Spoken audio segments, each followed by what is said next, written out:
Assalamualaikum warahmatullahi wabarakatuh. Selamat pagi anak-anak 5C. Gimana kabarnya pagi hari ini? Kembali lagi bersama Bapak ya dalam pembelajaran online hari ini. Semoga anak-anak semua dalam keadaan sehat walafiat dan tetap dalam lindungan Allah Subhanahu wa taala. Oke, pada materi hari ini kembali kita akan belajar tentang kecepatan. Masih ingatkah segitiga ajaib yang sudah pernah Bapak ajarkan di hari Senin kemarin?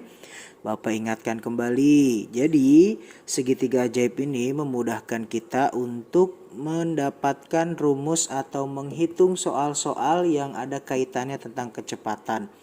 Masih ingat ya simbol-simbolnya? Segitiga yang di sebelah sini ini simbol umum atau simbol internasional yang dipakai. Sedangkan yang sebelah ini adalah yang dipakai di Indonesia, umumnya dipakai di Indonesia.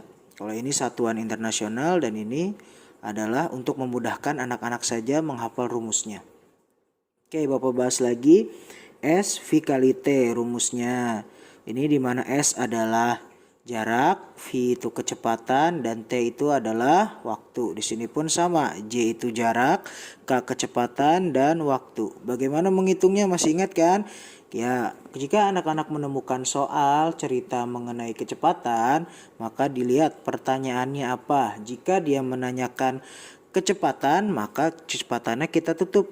Nah, jadi untuk menentukan kecepatan rumusnya adalah jarak dibagi dengan waktu. Untuk mencari waktu berarti rumusnya jarak dibagi dengan kecepatan. Untuk mencari jarak berarti rumusnya kecepatan dikalikan dengan waktu.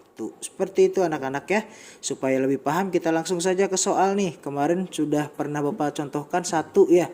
Nah, hari ini Bapak akan mencontohkan dua soal agar anak-anak lebih paham mengenai materi kecepatan. Oke, yang pertama, Edo seorang pelari. Ia mampu berlari sejauh 100 meter dalam waktu 10 detik. Berapakah kecepatan larinya? Oke, di sini kita untuk memudahkan mengerjakan soal cerita maka dibuatlah dengan cara diketahui. Diketahui ini apa saja sih yang diketahui dalam soal? Kita cari. Edo seorang pelari. Ia mampu berlari sejauh 100 meter. Sejauh itu kan berarti jarak yang ditempuh oleh Edo ya. Oke, berarti J jaraknya 100 meter. Kemudian dalam waktu 10 detik. Nah, 10 detik itu menyatakan satuan waktu. Maka kita lihat W sama dengan 10 detik. Tidak ada lagi yang diketahui, maka kita lihat ke pertanyaannya. Berapa kecepatan lari? Berarti ditanyanya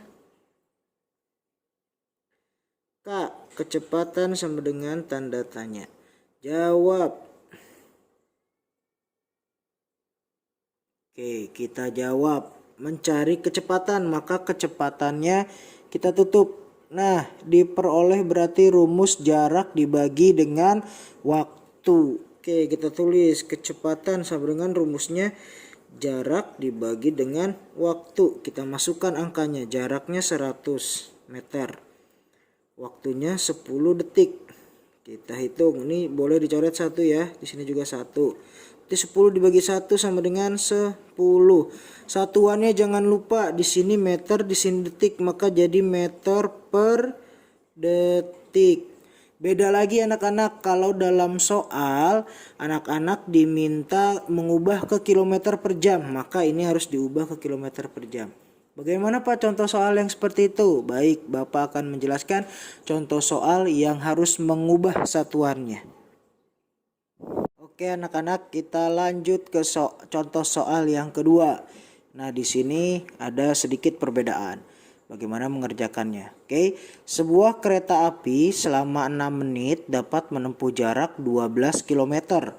Kecepatan kereta api tersebut adalah, oke, kita tulis dulu apa saja yang diketahui dalam soal. Yang diketahui dalam soal ada ini selama 6 menit. Ini 6 menit menyatakan satuan waktu, maka waktunya 6 menit. Kemudian dapat menempuh jarak, sudah pasti berarti ini jaraknya adalah 12 km. Sudah, yang ditanyanya apa? Yang ditanyanya kecepatan. K dengan tanda tanya, jawab. Jawab. Tadi mencari kecepatan, bagaimana rumusnya?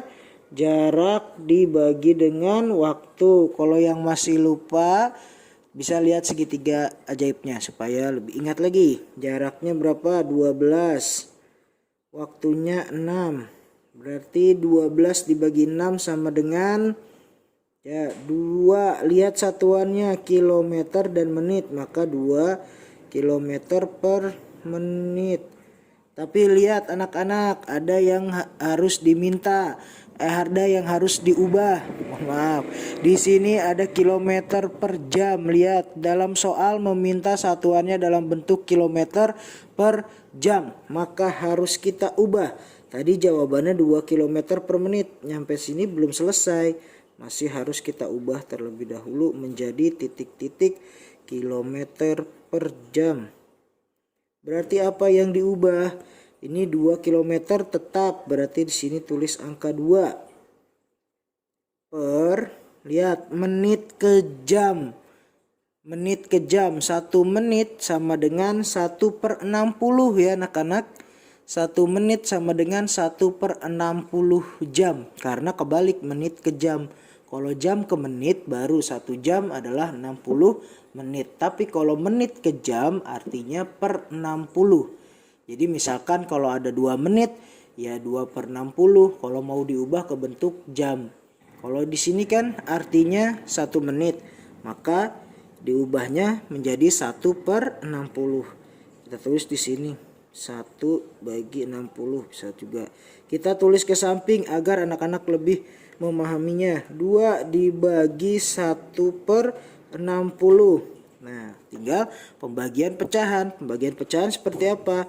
Dibalik menjadi 60 per 1. 2 dikali 60 sama dengan 120, dibagi 1 tetap 120. Nah, karena sudah diubah menjadi satuannya menjadi kilometer per jam.